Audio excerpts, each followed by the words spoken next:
Hello viewers, আসসালামু আলাইকুম। আজকের এই ভিডিওতে আমি যে বিষয়টা দেখাবো, যদি আপনার কোনো এক্সেল শিট যদি আপনি পাসওয়ার্ড দিয়ে দেখেন এবং সেই পাসওয়ার্ডটা যদি আপনি ভুলে যান, তাহলে সেই সমস্ত পাসওয়ার্ড আপনি কিভাবে উদ্ধার করবেন এবং পাসওয়ার্ড ছাড়া কিভাবে আপনি কাজটি করবেন। আমি যদি একটু দেখাই, দেখুন এই যে ফাইলটা, এই ফাইলটার মাঝে আমি লক করে রেখেছি। আমি যেই জায়গাতে আমি ক্লিক করি না কেন, কোথাও কাজ করে না। যখন আমি ক্লিক করি তখন এরকম একটা লেখা চলে আসছে, অর্থাৎ আমি এটা এখানে পাসওয়ার্ড করে রেখেছি। তো আমি যদি পাসওয়ার্ডটা যদি আমি খুলে দিই, আমি এখানে 4টা 0 দিয়ে আমি পাসওয়ার্ডটা দিয়েছিলাম।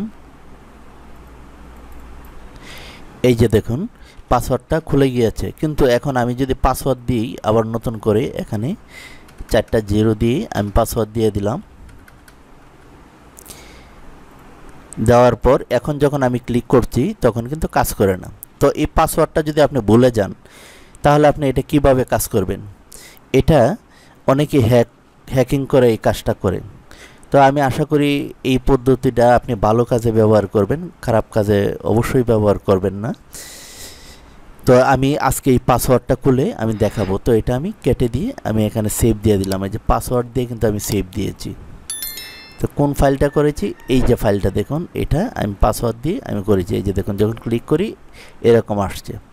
তো এটা পাসওয়ার্ডটা খোলার জন্য প্রথমে আমরা যে কাজটা করব, এই যে ফাইলটা রয়েছে এই ফাইলটাকে আমরা রিনেমে আমরা চলে আসব। আনার পর এই যে দেখুন এখানে রয়েছে XLS X, এই যে এই পর্যন্ত ফুল স্টপের পরে এটা আমরা কেটে দেব। কেটে দিয়ে এটা জিপ করব, বড় হাতে জে চেপে IP জিপ ফাইল করে নেব। যখন আমি ক্লিক করব তখন এরকম একটা ইন্টারফেস চলে আসবে। আসার পর আমরা ইয়েস দিয়ে দেব, মানে এখানে বলছে যে আপনি কি জিপ ফাইল করতে চান কিনা। হ্যাঁ, আমি করতে চাই। তখন আমি এই যে দিলাম। আবার এইভাবেও আপনি করতে পারেন, এইভাবে ক্লিক করে এই যে এখানে এসে সেন্টে এসে এই যে জিপ ফোল্ডার, এটা আপনি করতে পারেন। আচ্ছা, তো আমরা এটাকে জিপ ফাইল হিসাবে কমপ্লিট করে নিলাম। তো এখন এই ফাইলটাকে আবার আমি কপি করব। কপি করে আরেকটি ফোল্ডারের ভিতরে আমি নিয়ে রেখে দেব। এখানে আমি রেখে দেব, এই যে রেখে দিলাম। রেখে দেওয়ার পর আমরা যে কাজটা করব, এই জিপ ফাইলটাকে আনজিপ করব।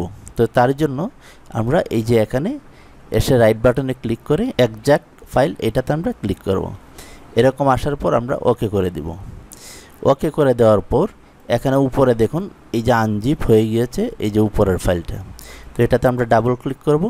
করার পর এরকম একটা ইন্টারফেস চলে আসবে। এই যে দেখুন XL আসার পরে এটাতে আবার ডাবল ক্লিক করব। ডাবল ক্লিক করার পর এরকম আরেকটা ফাইল ওপেন হবে। এখানে আসছে কি ওয়ার্কশিট। তো এই যে দেখুন এটাতেই আমরা আবার ক্লিক করব। তো আপনারা আমি যেই জায়গায় যেভাবে করতেছি আপনারাও ঠিক এরকমভাবেই করবেন। তারপর আমরা এটাতে আবার একটা ক্লিক করব। ক্লিক করার পর আমাদের এই যে শিট, এখানে 4টা শিট ছিল। তো আমি প্রথম যে শিটটা সেটার মাঝে আমি পাসওয়ার্ড দিয়েছিলাম। তো এই যে শিটটা রয়েছে এটা আমরা এরকমভাবে রাইট বাটন ক্লিক করে আমরা এডিট, এই সেন্ড টু, এই যে এখানে সেন্টে এসে আমরা কি করব, আমরা চলে আসব এখানে, দেখব যে নোটপ্যাড কোথায় রয়েছে, নোটপ্যাডে, অথবা নোটপ্যাডটা আমরা ওপেন করে এখানে আমরা ছেড়ে দেব। এই যে ছেড়ে দেওয়ার পরে এরকম আসছে। আসার পর আমরা এখানে কি করব, আমরা এখানে একটা সার্চ করব, অথবা আরেকটু সহজের জন্য আমরা এই যে নোটপ্যাডে আমি যদি আরেকটু আমি দেখাই, আপনি এইভাবে এসে দেখবেন যে এখানে আপনার এখানে নোটপ্যাডটা এই যে এটাতে আপনি ওপেন করবেন। ওপেন করার পর এটা সম্পূর্ণটা কপি করে নেবেন।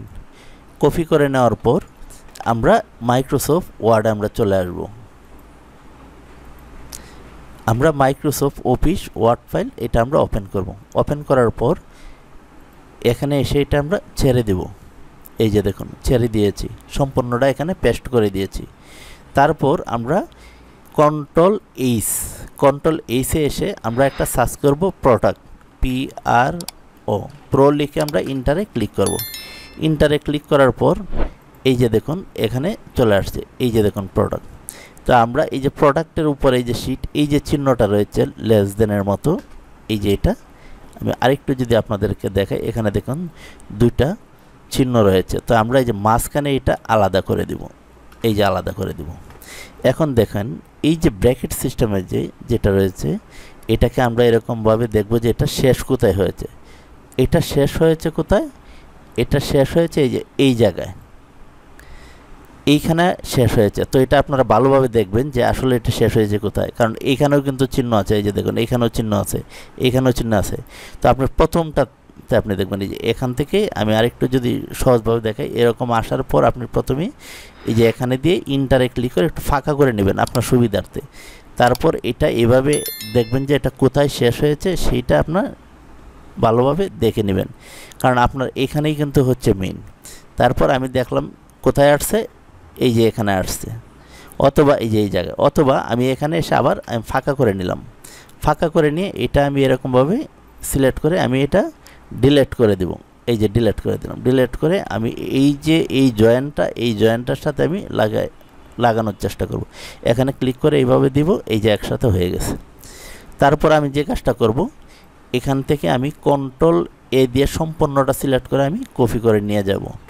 কপি করে নিয়ে আমি এই যে নোটপ্যাডটা ওপেন করেছি, এটা কন্ট্রোল এ দিয়ে আমি আগেরগুলি ডিলিট করে দেব। ডিলিট করে যেটা এই যে এখান থেকে কপি করে এনেছিলাম, এটা আমি ছেড়ে দেব। ছেড়ে দেওয়ার পর আমি এটা এখানে একটা ক্লিক করব। ক্লিক করার সঙ্গে সঙ্গে এখানে সেভ আসবে, অথবা আপনি এই যে এখানে ফাইলে এসে আপনি এই যে সেভে আপনি দিয়ে দিবেন, আপনি যেখান থেকেই দেন। আচ্ছা, আমাদের কাজ মোটামুটি শেষ পর্যায়ে। তারপর আমরা ব্যাকে চলে আসবো। আপনারা একটু ভালোভাবে ভিডিওটা নজর দিবেন। আমরা একটু ব্যাকে চলে আসবো, আর একটু ব্যাকে চলে আসবো। আসার পর এই যে দেখুন আমরা কোথায় আসছি, আমরা কিন্তু এই যে দেখুন আমরা যে জায়গায় কাজ করছি সেটা হচ্ছে ওয়ার্কশিটে। তারপর আমরা ব্যাকে আসছিলাম কোথায়, এই যে দেখুন এখানে এক্সেল থেকে আমরা শুরু করেছিলাম। ভিডিওটা ভালোভাবে না বুঝলে টেনে দেখবেন। তারপর এটা আমরা এরকমভাবে সিলেক্ট করে দেব। সিলেক্ট করে আবার আমরা কি করব, এখানে এসে যে সেন্ড এসে আমরা এখানে জিপ করে নেব। এই যে জিপ করার পর আমরা এই যে এখান থেকে এটা আমরা এখানে কি লেখাটা ছিল এক্সেলে আমরা একটু দেখে আসি। এক্সটেনশনটা রয়েছে এক্সএল, তারপর রয়েছে SX, এই দুইটা কপি করে নিয়ে আসবো। এই যে এটা এই যে জিপ যেটা আছে এটা আপনি কেটে দিয়ে আপনি এখানে লিখে দিবেন, এই যে XL LSX, এই চারটে লিখবেন। এই যে দেখুন XL আর হচ্ছে গিয়ে SX, এটা লিখে আপনি ফাঁকা জায়গায় দিবেন, তারপর ইয়েস করে দিবেন। এই যে ইয়েস করে দিলাম। তো ইয়েস করে দেওয়ার পর আমাদের এই যে এক্সেল শিটটা এটা আমরা ডাবল ক্লিক করব। ডাবল ক্লিক করার সঙ্গে সঙ্গে এখন দেখুন আমি যখন ক্লিক করছি, এই যে দেখুন পাসওয়ার্ডটা কিন্তু খুলে গিয়েছে।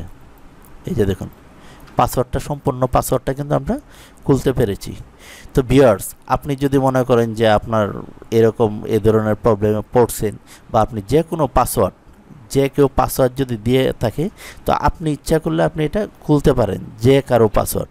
তবে আমি আশা করব যে আপনারা অন্যর পাসওয়ার্ড, যেহেতু নিজে সেফের জন্য সে পাসওয়ার্ড দিয়েছে, সেটা খুলবেন না।